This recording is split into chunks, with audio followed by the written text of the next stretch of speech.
تو نبی کے صدقے میں ملا. اعلیٰ حضرت فرماتے ہیں لا رب العرش جس کو جو ملا ان سے ملا. بڑھتی ہے کونین میں نعمت رسول اللہ کی, بڑھتی ہے کونین میں نعمت رسول اللہ کی.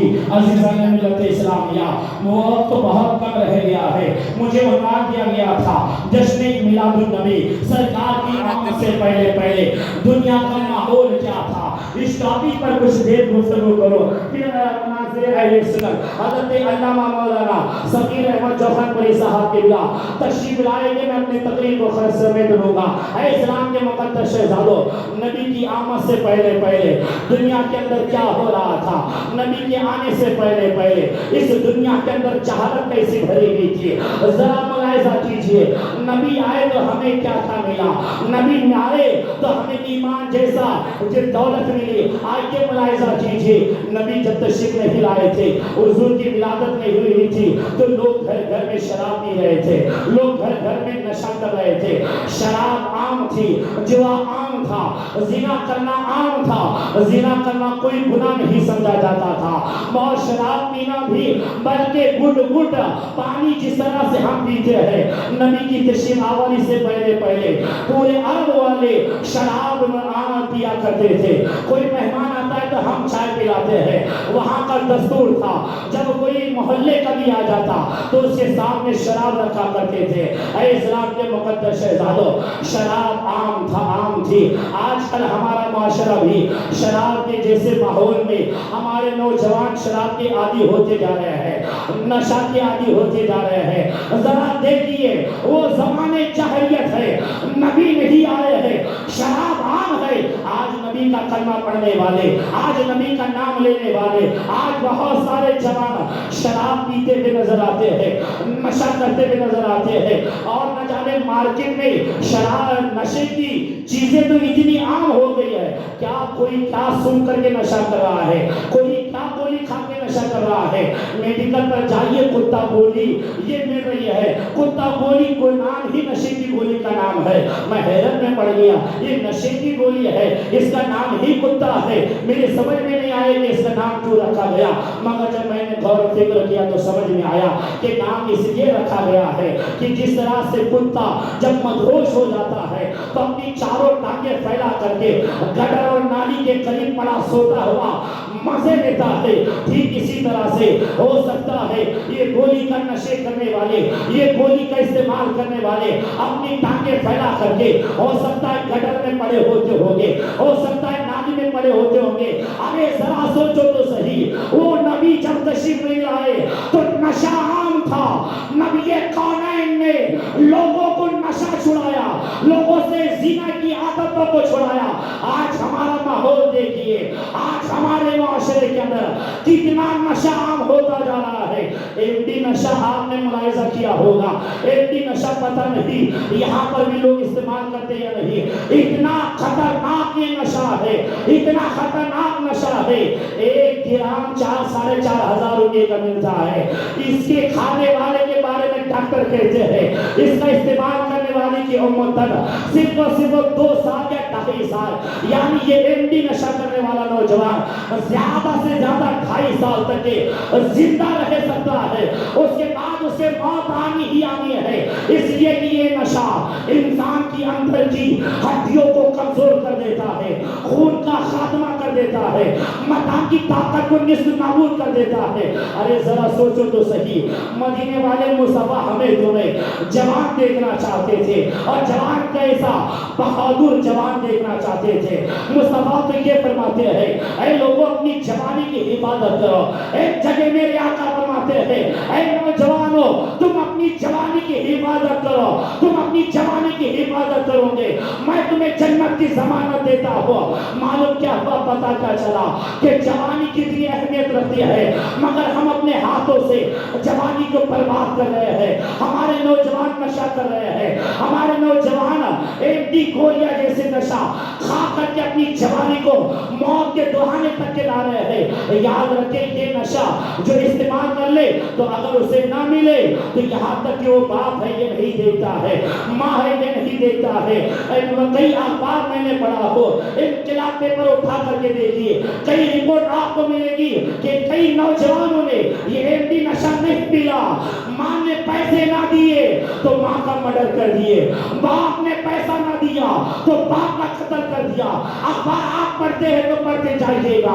ارے ذرا سوچو تو صحیح, نشے کے کتنے عادی ہو گئے نوجوان کہ نشہ نہ ملے تو شادی کے زیور اگر بہن کے رکھے ہوتے ہیں اسے چلا کر کے بیچ دیتے ہیں اور اپنی حوث کو پوری کرتے ہیں. اے لوگوں ذرا سوچو تو صحیح, جب بھی نشہ حرام تھا آج بھی نشہ حرام ہے. میرے آقا تشریف نہیں لائے ہیں, گھر گھر نشہ ہو رہا ہے, گھر گھر شراب پی جا رہی ہے. شراب کے لوگ اتنے عادی ہیں, اتنے عادی کہ پل پل شراب پی رہے ہیں, اور یہاں تک کہ گناہوں کا بازار گرم.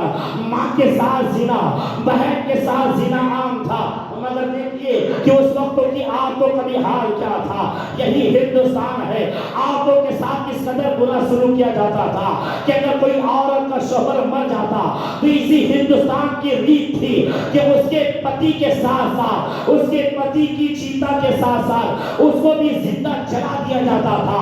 یہ ہندوستان کی تاریخ ہے. مگر عرب کے اندر بیوہ عورتوں کے ساتھ کتنا خطرناک ماحول تھا, کتنا برا سلوک کیا جاتا تھا. عرب کے اندر جب کوئی عورت بیوہ ہو جاتی تو اسے 1 سال تک کے ایک چار دیواری میں قید کیا جاتا. وہ چار دیواری کیا ہوتی, ایک چھوٹا سا کمرہ ہوتا, نہ اس میں دروازہ ہوتا نہ کھڑکی ہوتی, چھوٹا سا روشن دان ہوتا.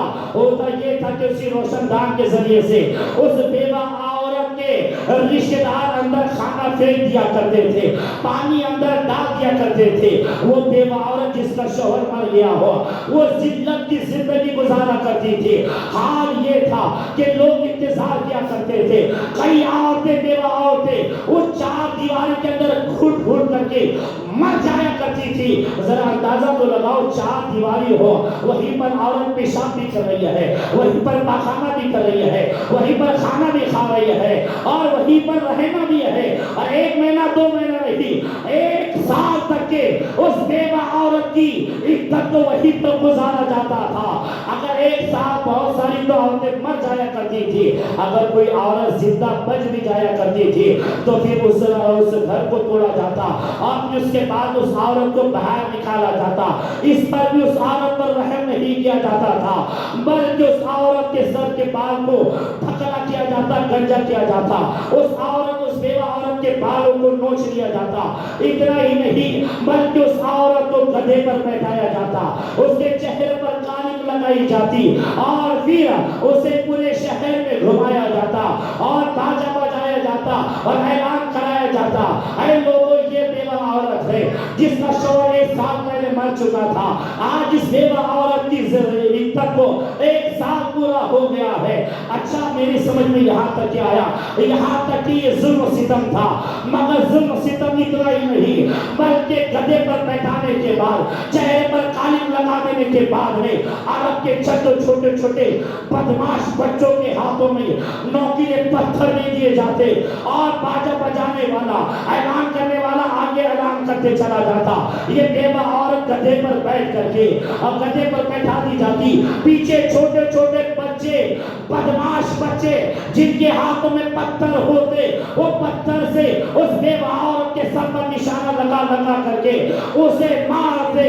اب ذرا سوچو تو صحیح, نوکیلے پتھر ہو, سر گنجا ہو, بتاؤ نزدیک سے نشانہ دے کر کے مارا جا رہا ہو, کتنی عورتوں کا سر پھٹ جایا کرتا, خون بہنا شروع ہو جاتا.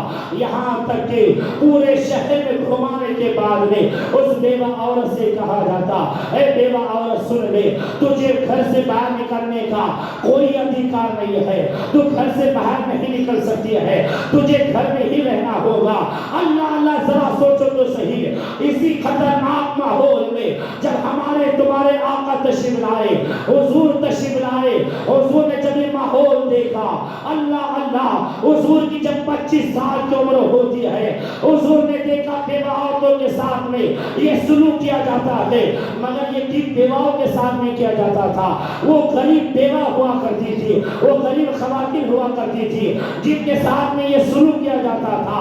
عزیزان ملت اسلامیہ, مگر ہماری تمہاری ماں حضرت خدیجہ الکبریٰ جو مکہ کی بہت بڑی رئیس اعظم ہے, جو بہت بڑی مالدار خاتون ہے, یہ 2 بار بیوہ ہو چکی ہے, مگر ان کے ساتھ وہ معاملہ نہیں تھا, اس لیے کہ یہ مالدار تھی, مکہ کی سب سے بڑی مالدار خاتون ہے. آج کے جب دیکھیے میرے آقا کی عمر شریف 25 سال ہوتی ہے اور میرے آقا نے ارادہ فرمایا, نکاح کرنے کا ارادہ فرمایا, تو عرب کے ماحول پر نکاح ڈالی, تو خیال فرمایا بیوہ عورتوں کے ساتھ کتنا خطرناک سلوک کیا جاتا ہے, بیوہ عورتوں کو ذلیل کیا جاتا ہے. میرے آقا نے 25 سال کی عمر میں کسی کنواری خاتون سے نکاح نہیں کیا, کسی کنواری لڑکی سے شادی نہیں فرمائی, بلکہ میرے آقا نے اپنی 25 سال کی عمر میں ایک 40 سالہ بیوہ خاتون حضرت خدیجہ سے نکاح کر کے پورے عرب والوں کو پیغام دے دیا, اے عرب والوں دیکھو دیکھو, بیوہ عورتیں ذلیل نہیں ہوا کرتی ہے, بیوہ عورتیں رسوا ہونے کا حق نہیں رکھتی ہے, بلکہ بیوہ عورتوں سے نکاح کرنا تمہارے مصطفیٰ کی سنت ہے, تمہارے نبی کی سنت ہے. غور رکھے عرب کے اندر بیوہ عورتوں کو اگر عزت کا مقام دیا ہے تو ہمارے تمہارے مصطفیٰ نے دیا ہے, ہمارے آقا نے دیا ہے. عزیزان ملت اسلامیہ, حضور ایک بار تشریف لائے تو میرے آقا فرماتے ہیں, اے مکہ والوں سنو سنو, اگر جس کے گھر میں 4 بیٹیاں ہو اور ان 4 بیٹیوں کو دین کی تعلیم دلائے تو حضور فرماتے ہیں اللہ تعالیٰ 4 بیٹیوں کے ماں باپ کی مغفرت فرما دے گا. زور سے بولو, 4 بیٹیاں.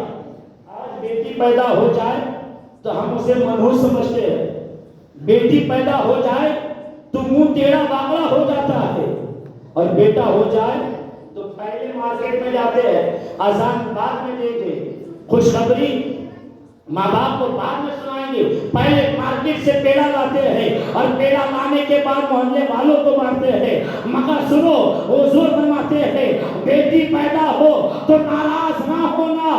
حضور فرماتے ہیں ارے جس کے گھر میں 4 بیٹیاں ہو اور ان 4 کی پرورش کر دے اور ان کی دیندار گھرانے میں شادی کرا دے تو میرے مصطفیٰ فرماتے ہیں اللہ 4 بیٹیوں کے والدین کی قیامت کے دن مغفرت فرما دے گا. کسی صحابی نے پوچھا یا رسول اللہ اگر 3 بیٹیاں ہو تو میرے آقا نے فرمایا ہاں ہاں, اگر جس کے گھر میں 3 بیٹیاں ہو وہ بھی اگر 3 بچوں کو دین کی تعلیم دلائے اور دیندار گھرانے میں شادی کرا دے تو حضور فرماتے ہیں اللہ تعالیٰ 3 بیٹیوں کے ماں باپ کی بھی قیامت کے دن بخشش فرما دے گا. ایک صحابی بڑے ہوتے یا رسول اللہ اگر 2 بیٹی ہو, میرے آقا نے فرمایا وہی حکم ہے. کسی صحابی نے عرض کیا یا رسول اللہ اگر 1 بیٹی ہو تو میرے آقا نے فرمایا ہاں اگر اچھے 1 بیٹی ہو اسے بھی اگر دین کی تعلیم دلائے اور دیندار گھرانے میں شادی کرا دے تو اللہ تعالیٰ 1 بیٹی کے ماں باپ کی بھی قیامت کے دن مغفرت فرما دے گا. پردے کی آڑ میں سے ہمارے تمہاری ماں ام المومنین حضرت بی بی عائشہ صدیقہ رضی اللہ تعالیٰ عنہ کھڑی ہوتی ہے, عرض کرتی یا رسول اللہ صلی اللہ علیہ وسلم اگر کسی کی کوئی اولاد ہی نہ ہو تو اس کے بارے میں آپ کا حکم فرماتے ہیں. زور سے بولو. بس آخری بات, اور میں اپنی گفتگو کو سمیٹ لوں اس لیے کہ مجھے 11 بجے تک کا ٹائم دیا گیا تھا اور 11 بج چکے ہیں. آخری ملاحظہ کیجیے, 4 بیٹیاں ہو تو ماں باپ کی بخشش, 3 بیٹیاں ہو تو ماں باپ کی بخشش, 2 بیٹیاں ہو تو ماں باپ کی بخشش, 1 بیٹی ہو تو ماں باپ کی بخشش. ہماری تمہاری سب کی ماں ام المومنین سیدتنا عائشہ صدیقہ رضی اللہ تعالیٰ عنہ عرض کرتی ہے یا رسول اللہ صلی اللہ تعالیٰ علیہ وسلم اگر کسی کو کوئی اولاد نہ ہو, اگر کسی کو کوئی بیٹی نہ ہو تو اس کے بارے میں آپ کا حکم ارشاد فرماتے ہیں.